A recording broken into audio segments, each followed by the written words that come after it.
Why is Tel Aviv called Tel Aviv? Because it's Tel Aviv, he said. Thank you.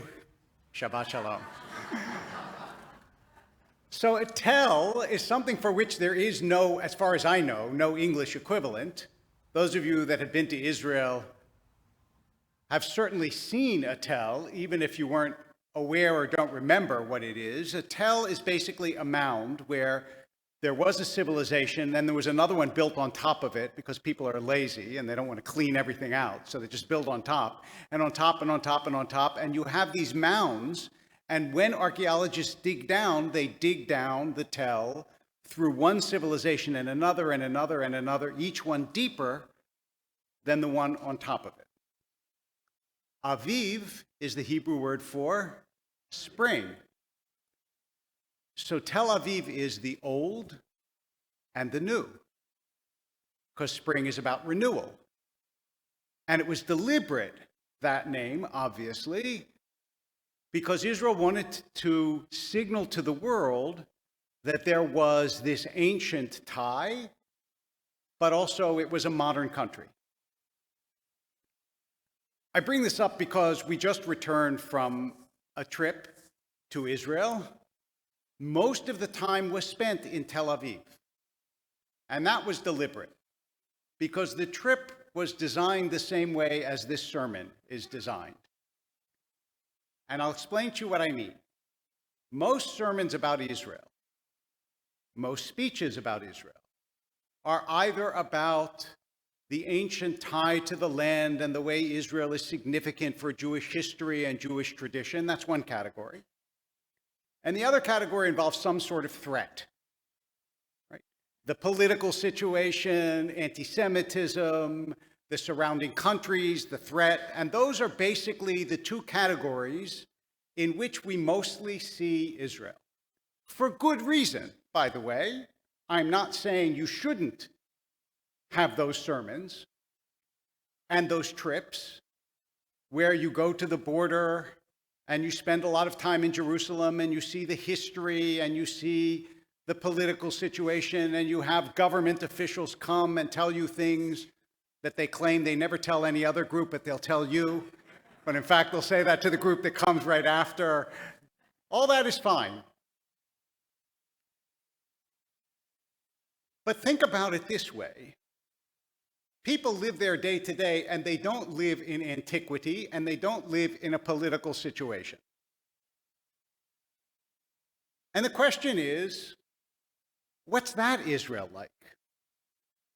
So we took a trip that concentrated on food, on wine, on art, and a little bit on culture. So we went to see the graffiti artists in Florentine in Tel Aviv. Now, I've never had somebody say to me, oh, you should really travel to Israel and see the graffiti. But the truth is, the graffiti there is pretty amazing. And we went to the Tel Aviv Museum, and we saw the exhibit of Israeli art.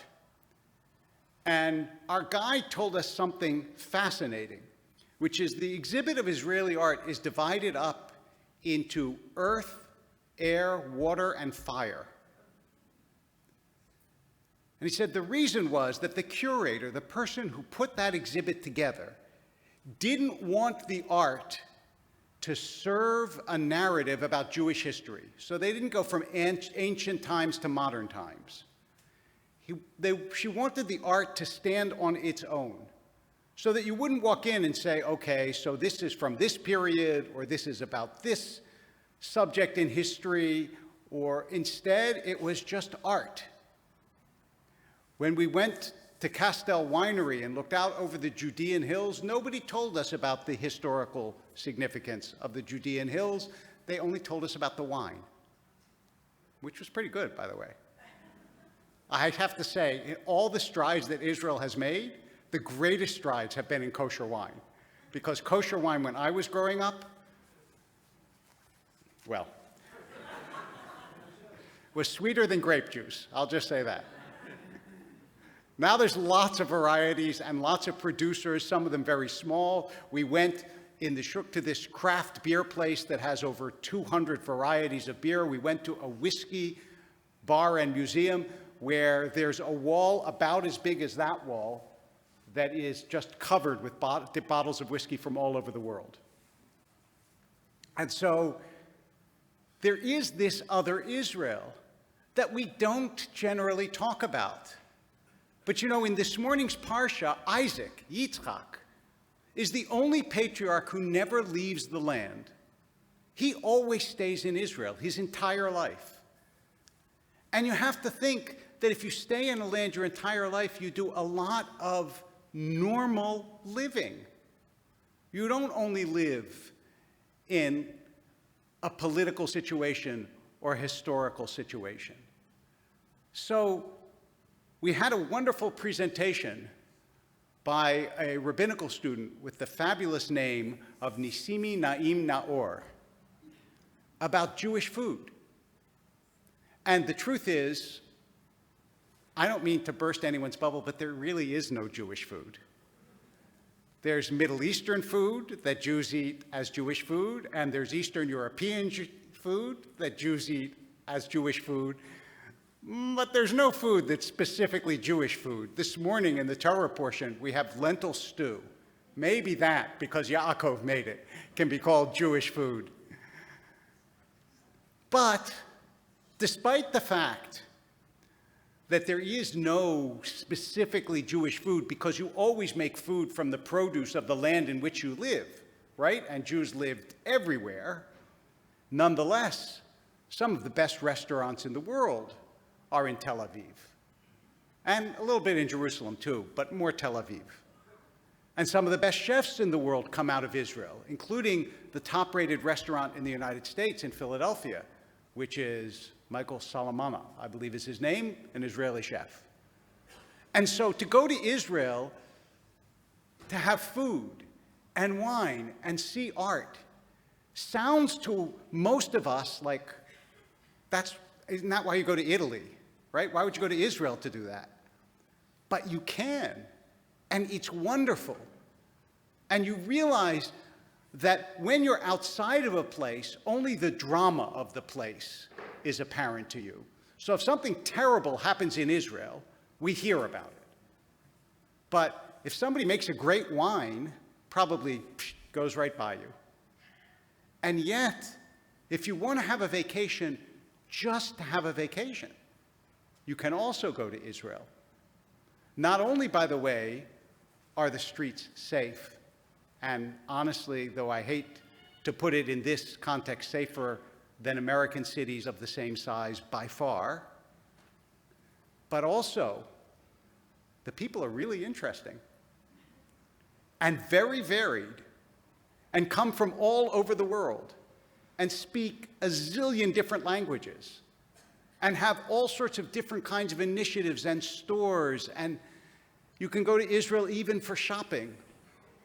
In other words, we should feel enormous pride and curiosity about the Israel that Israelis have created.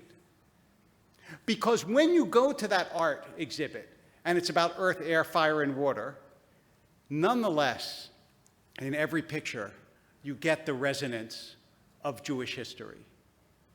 So even when involved in something as non-necessarily religious as winemaking or food or art, it's still soaked in the ambiance of the Jewish land and the Jewish people. But next time you see news about Israel and you think that that's what Israel is, please remember that there are millions of people there who are occupied with the same things that people here are occupied with. That it's a country of everydayness, not only a country of history and crisis. And that what they're doing in business, in startups, but also in food, in wine, in art, in poetry, in literature, is really remarkable and beautiful. Our story isn't one story. Our story is many, many, many stories. And it's told through all the different ways that human beings tell their story. You know that part of the story that you tell is through food, right? This is what my grandmother made, so it's part of my family story. Part of it is through art. This is how we represent ourselves in the world or our ideas in the world. Part of it is through music, and Israeli pop music does not sound like the music you heard this morning. Check it out, you'll see. It sounds like pop music or rock music or rap music or hip hop, but in Hebrew. And that actually was one of the most interesting moments of the trip, was we were walking by a church and someone said, "What language do they speak in that church?" And our guide said, "Hebrew, because it's Israel. And the people in that church are Israelis, so they speak Hebrew." And it expanded immediately. I could see that person's conception of what this country was, of how various it is, how interesting, how full of life. So I'm not going to only encourage you to go to Israel because of all the other reasons that you always get to go to Israel. I'm going to encourage you to go there and see the graffiti and drink the wine and eat the wonderful food and see an Israel that Israelis have created, which is a remarkable and wonderful and living and a beautiful place, and a place that you'll want to go back to again and again and again, and who knows, maybe even at some point try living there. Shabbat Shalom.